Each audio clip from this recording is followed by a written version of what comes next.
Assalamualaikum warahmatullahi wabarakatuh. A'udzubillahi minasyaitonirrajim. Bismillahirrahmanirrahim. Alhamdulillahirabbil alamin wa bihi nasta'inu ala umuri dunya waddin wa ala alihi washabihi ajmain. Rabbi ishrah li sadri wa yassir li amri wahlul 'uqdatam min lisani yafqahu qawli. Subhanaka la ilma lana illa ma 'allamtana innaka antal alimul hakim. Allahumma rzuqna fahman nabiyyin wa hifdzal mursalin wa ilhamal malaikatil muqarrabin bi rahmatika ya arhamar rahimin. Mabadu, puja dan puji kepada Allah Subhanahu wa taala. Alhamdulillah pada pagi hari ini kita diberikan kekuatan, kesehatan untuk melaksanakan kewajiban dari Allah Subhanahu wa taala, di antaranya thalabul ilmi. Salawat dan salam kita sampaikan pada penghulu alam Nabi Muhammad sallallahu alaihi wasallam, keluarga, sahabat, tabi'in, tabi'at, tak lupa kita selaku umatnya yang mudah-mudahan mendapatkan pertolongan di yaumil akhir. Sebelum mengawali pembelajaran hari ini, alangkah lebih baiknya kita berdoa dulu. Silakan untuk KM-nya dipimpin doanya.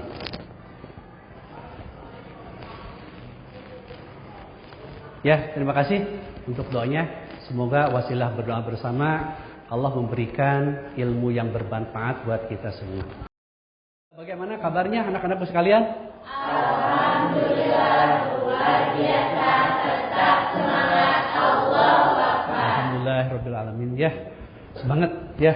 Sebelumnya Bapak akan mengabsensi kalian ya. Santi ada Santi? Hadir. Nopi? Irma? Hadir Pak. Jajang? Alhamdulillah. Hadir semua ya? Alhamdulillahirabbil alamin ya.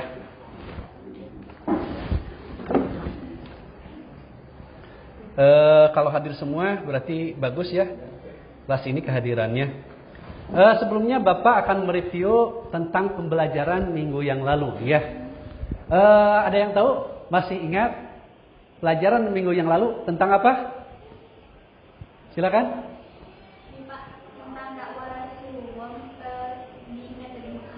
Di metode Mekah ya. Ada lagi yang komen? Di antaranya apa? Yang diterapkan oleh Rasulullah SAW, strateginya di Mekah seperti apa?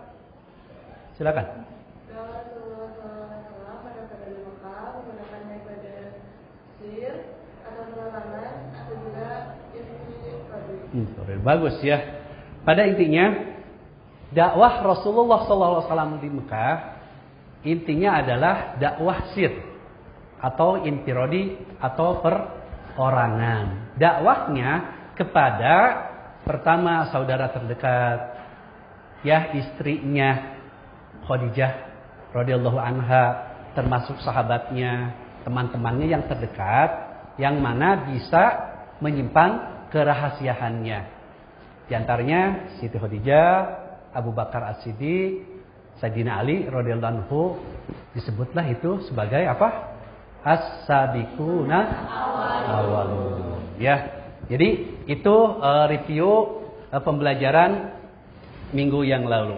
Sebelum pembelajaran hari ini, Bapak bikin kelompok ya. Ya alhamdulillah duduknya sudah sesuai. Untuk kelompok 1 yang ini ya diketuai oleh Santi ya. Untuk kelompok 2 silahkan diketuai oleh Rajik. Untuk kelompok 3 diketuai oleh Nopi ya. Untuk kelompok 4 diketuai oleh Ahmad. Ya, jadi insya Allah ada 4 kelompok ya. Ya kalian silahkan antusias. Nanti insya Allah kalau seandainya di antara kelompok kalian yang lebih dominan dalam dalam materi dan lain sebagainya, insya Allah akan Bapak berikan reward ya, bonus ya. Menginjak permateri hari ini, insya Allah tentang dakwah Rasulullah SAW di Madinah.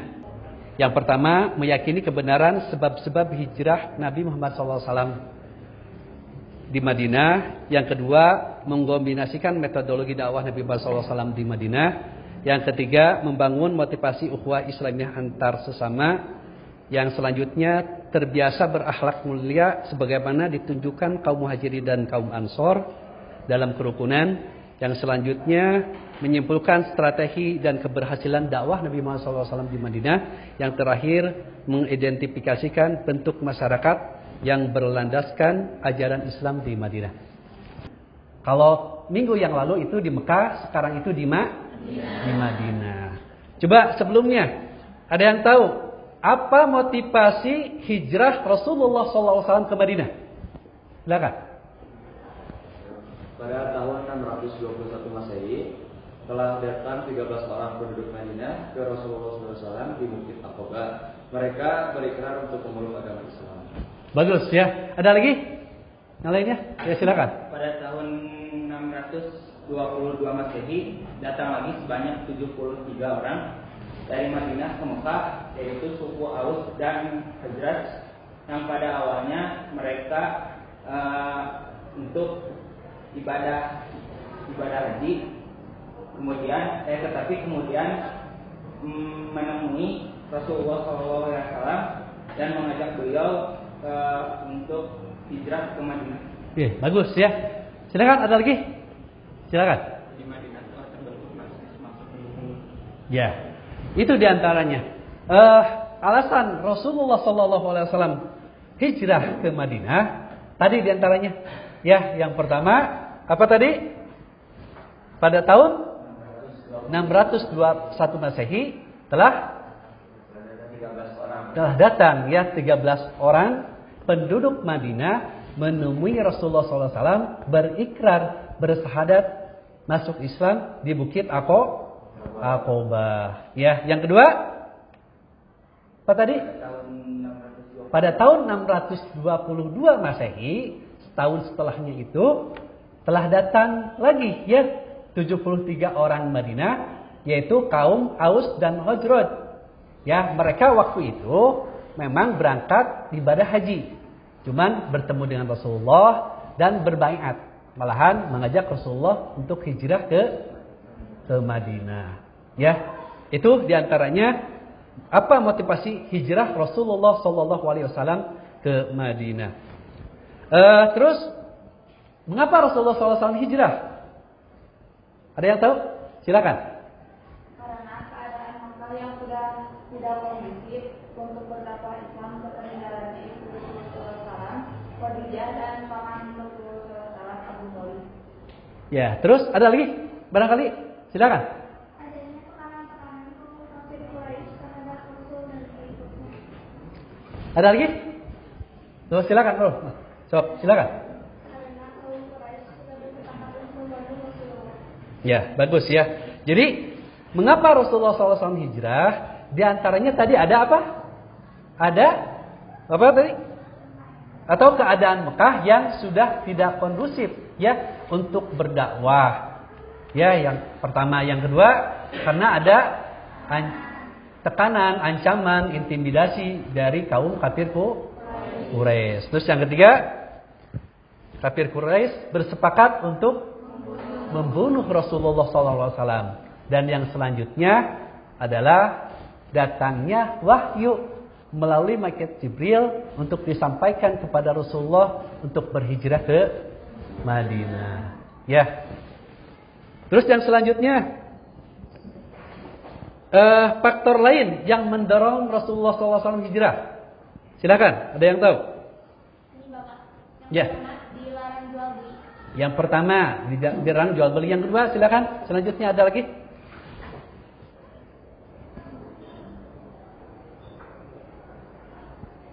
Ada lagi? Ini Bapak dilarang melakukan pernikahan. Dilarang melakukan pernikahan. Terus ada lagi? Muslim dikucilkan di lembah. Ya, Muslim dikucilkan di satu lembah. Ya, jadi faktor lain yang mendorong Rasulullah SAW untuk hijrah karena adanya pembaikotan. Ya, pembaikotan dari kafir Quraisy terhadap Rasulullah. Di antaranya satu tadi tidak boleh ada ikatan jual beli. Yang pertama tidak boleh ada jual beli antara orang-orang kafir dengan kaum muslimin. Yang kedua tidak boleh ada pernikahan. Ya, yang ketiga dikucilkan di suatu lembah. Nah, pada masa pembaikotan banyak orang-orang muslim yang kelaparan. Ya, termasuk banyak yang meninggal. Di antaranya meninggalnya istri tercinta Rasulullah SAW, Siti Khadijah, pas pada pembaikotan itu. Dan pamannya Abu Thalib pas bertepatan dengan pembaikotan itu. Ya, karena apa? Tidak boleh ada interaksi, tidak boleh ada jual beli. Ya akhirnya ya mereka kelaparan. Ya sampai banyak yang meninggal karena kelaparan. Ya pada waktu itu dia meninggalnya istri tercinta Rasulullah SAW dan pamannya ya Abu Thalib. Di sanalah itu disebut apa? Amul Huzni atau tahun kesedihan. Ya, tahun kesedihan. Dan Allah memberikan apa? Bonus ya. Memberikan hiburan. Dengan apa?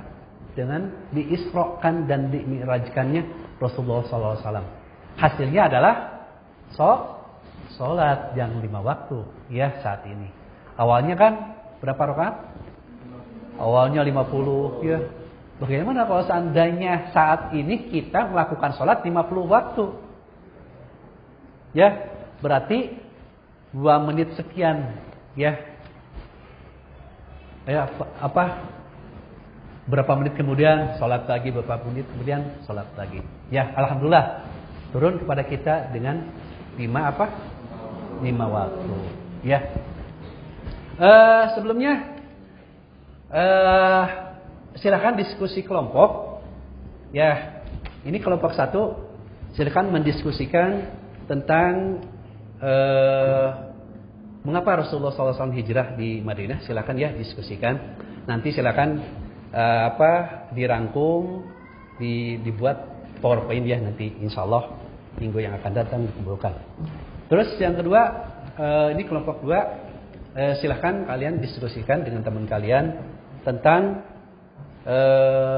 strategi dakwah Rasulullah SAW di Madinah.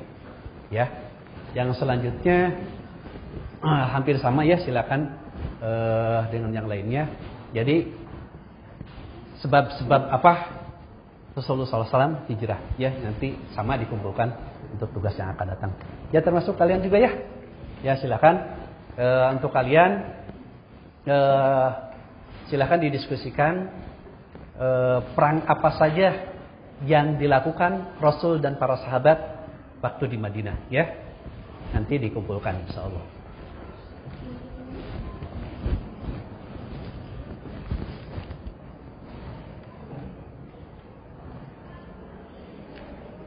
Nah, menginjak pada materi selanjutnya tentang strategi dakwah Rasulullah SAW. Ada yang tahu? Silakan. Ya. Membangun masjid diantaranya. Terus ada lagi? Membentuk piagam Madinah. Apa piagam Madinah? Ya. Terus? Mempersaudarakan kaum muhajirin dan kaum Ansor. Diantaranya itu. Yang pertama, mendirikan atau membangun masjid. Membangun masjid orientasinya bukan hanya sebagai sarana ibadah saja, melainkan untuk memusyawarahkan politik, ekonomi, ya dan lain sebagainya. Ya strategi perang dan lain sebagainya. Yaitu di masjid. Ya termasuk tadi apa? Yang kedua? Piagam Madinah ya diantaranya. Itu sebagai orientasinya dengan kaum kafir waktu itu ya. Terus menyatukan antara kaum muhajirin dan kaum Ansor. Ya. Ya silakan sambil dihitungkan tugas diskusinya.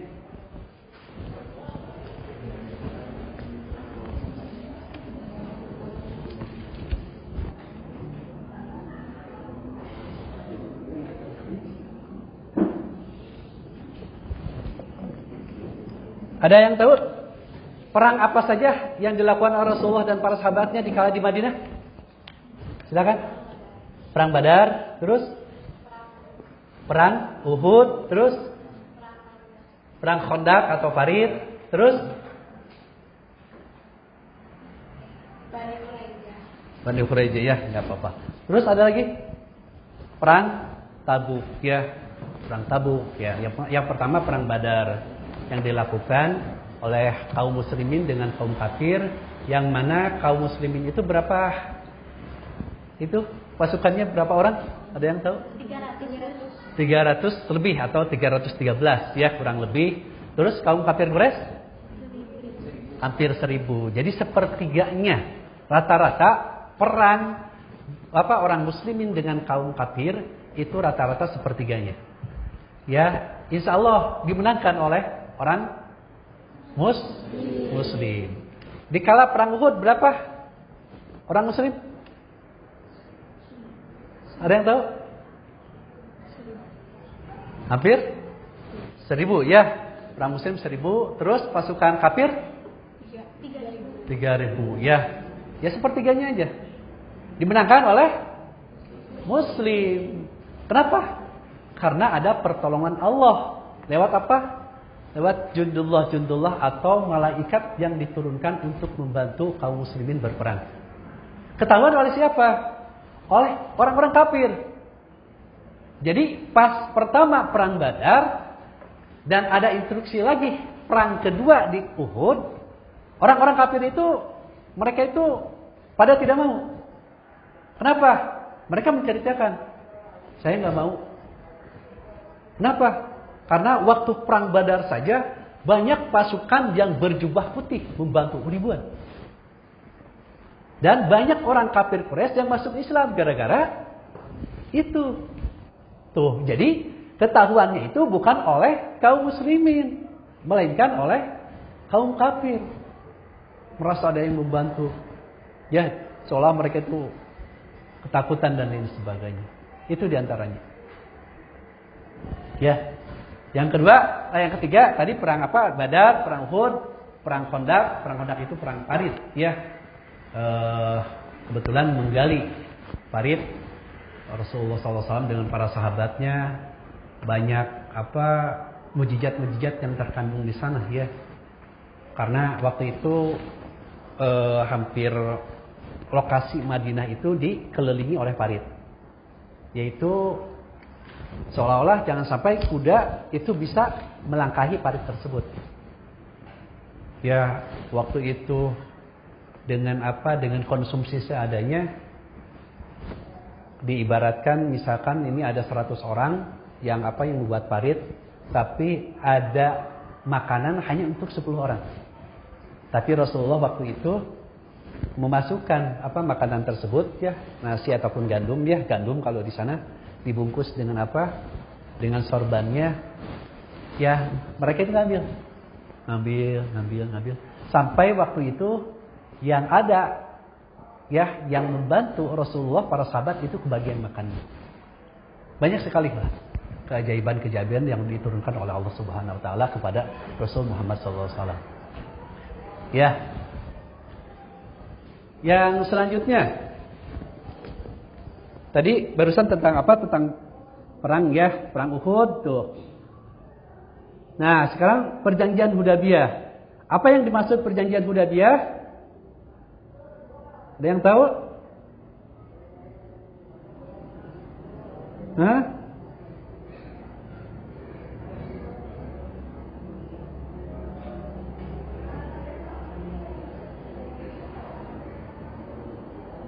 Nah, jadi isi perjanjian Hudaybiyah.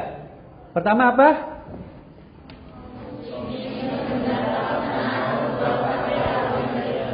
Terus yang selanjutnya? Selama 10 tahun tidak boleh serang menyerang dan memberikan keberatan apabila untuk bergabung dengan pihak Madinah atau pihak Mekah. Terus? Orang Islam yang ingin kembali ke Mekah tidak boleh dihalangi oleh kaum Quraisy. Yang selanjutnya? Orang kafir Quraisy yang datang ke Madinah dan masuk Islam supaya dikembalikan ke Mekah. Ya, diantaranya isi perjanjian Hudaybiyah itu seperti itu ya. Ya nanti videonya silahkan ya Bapak share ke ke WA kalian, silahkan dipelajari. Terus tadi untuk kerja kelompoknya silahkan dikerjakan, nanti dikumpulkan berbentuk PowerPoint ya. Ya alhamdulillah nanti ada LKPD. Bapak berikan satu persatu ya nanti untuk dikumpulkan di minggu depan sekalian dengan PowerPoint-nya untuk kerja kelompok. Kalau LKPD ini untuk perorangan ya. Nanti dibagikan satu persatu. Sebelumnya bagaimana pembelajaran hari ini dengan Bapak? Ya? Gimana? Menyenangkan atau tidak? Mudah-mudahan tidak menyenangkan ya, supaya tidak terpuaskan. Jadi besok ketemu lagi. Ya, jadi ini tugasnya. Mudah-mudahan apa yang Bapak presentasikan tentang dakwah Rasulullah SAW di Madinah, mudah-mudahan bermanfaat bagi kita semua. Ya, sebelumnya Bapak mohon maaf kalau seandainya ada sesuatu yang tidak berkenan. Akhirul kalam. Assalamualaikum warahmatullahi wabarakatuh. Waalaikumsalam warahmatullahi wabarakatuh.